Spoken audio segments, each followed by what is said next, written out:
ഇതിന്റെ കൊച്ചി ബേസ് ചെയ്തിട്ടാണ് ഇത് വരുന്നത്. ഇതിന്റെ ആസ്ഥാന രീതിയിൽ നിങ്ങൾ ഇപ്പോൾ ഉദ്ദേശിക്കുന്നത് നിലവിൽ കൊച്ചിയാണ്.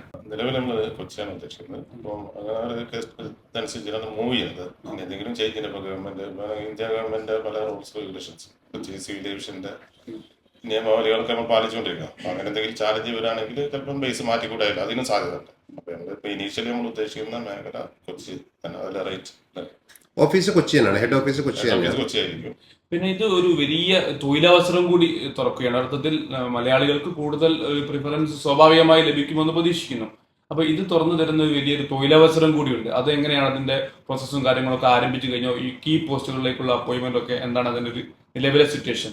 കീ പോസ്റ്റ്, അതായത് CEO ഉൾപ്പെടെയുള്ള അതൊക്കെ ഓൾറെഡി നമ്മൾ കണ്ടു കഴിഞ്ഞു. അവരുമായിട്ട് സംസാരം നടക്കുകയാണ്. ഏകദേശം അത് വരും ദിവസങ്ങളിൽ ഡിക്ലെയർ ചെയ്യാൻ സാധിക്കുമെന്ന് തന്നെയാണ് വിശ്വസിക്കുന്നത്. പിന്നെ തൊഴിലവസരങ്ങളിൽ ആദ്യ വർഷം തന്നെ ഏകദേശം 350 മലയാളികൾക്ക് ജോലി കിട്ടാൻ സാധ്യതയുള്ള ഒരു മേഖലയാണ്. വരും വർഷങ്ങളിൽ അത് 2000 തൊട്ട് 5000 ആൾക്കാരിലേക്ക് എത്തും. അങ്ങനെയാണ് ഇതിന്റെ ഒരു ഫീസിബിലിറ്റി റിപ്പോർട്ട്. എത്ര സ്റ്റാഫ് വേണമെന്ന് പറയുമ്പോൾ അത് ആ ഒരു ലെവലിലേക്ക് നമുക്ക് തൊഴിലവസരങ്ങൾ സൃഷ്ടിക്കപ്പെടുന്ന ഒരു മേഖല തന്നെയാണ്. ഇത് ഔട്ട് ചെയ്ത സമയത്ത് ഏവിയേഷൻ ഫീൽഡിൽ നിലവിലുള്ള ആളുകൾ പലതരത്തിലുള്ള പ്രതികരണങ്ങൾ വന്നിട്ടുണ്ടാവും.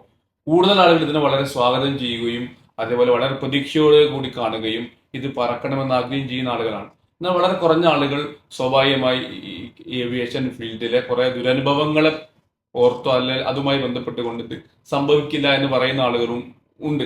ഇത് ഔട്ട് ചെയ്ത സമയത്ത് ഇതുമായി ബന്ധപ്പെട്ട് നിങ്ങൾക്ക് വന്ന ഈ ഫീഡ്ബാക്കുകൾ നിങ്ങൾ ഒരു അനലൈസ് ചെയ്തിരുന്നോ? 100% ഇതുമായി മുന്നോട്ട് പോകാൻ തന്നെയാണ് പ്രവാസികൾ ഞങ്ങളോട് ആവശ്യപ്പെട്ടിരിക്കുന്നത്. നിങ്ങൾ മുന്നോട്ട് പോകുക, എന്തുണ്ടെങ്കിലും ഞങ്ങൾ പിന്നിലുണ്ട് എന്നുള്ള ധൈര്യം തന്നെയാണ്.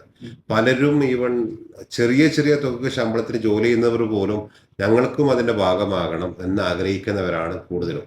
അപ്പൊ എന്തുകൊണ്ടും ഇത് പ്രവാസികൾ 90% ആൾക്കാരും ആഗ്രഹിക്കുന്ന ഒരു പ്രൊജക്റ്റ് ആയതുകൊണ്ട് അവിടെ ഇതിന്റെ പ്രതികരണം ചോദിക്കേണ്ട ആവശ്യമില്ല. ഇത് 100% സക്സസ്ഫുൾ തന്നെയാണ്. കാരണം അവരെ സംബന്ധിച്ചോളം അവർക്ക് ഇങ്ങനെ ഒരു എയർലൈൻ ആവശ്യമുണ്ട്. അങ്ങനെ എയർലൈനിന്റെ ഒരു യാത്ര, അതിലൊന്ന് യാത്ര ചെയ്യണം, സ്വന്തമായി അങ്ങനെ ഒരു എയർലൈനിന്റെ യാത്ര ചെയ്യണം എന്നൊരു ആഗ്രഹിക്കുന്നവരാണ്. അപ്പൊ അതുകൊണ്ട് പൂർണ്ണ അർത്ഥത്തിൽ ഞങ്ങൾ പ്രവാസികൾ നമ്മുടെ കൂടെ ഉണ്ട് എന്ന് തന്നെ പറയാനാണ് നമ്മൾ ആഗ്രഹിക്കുന്നത്.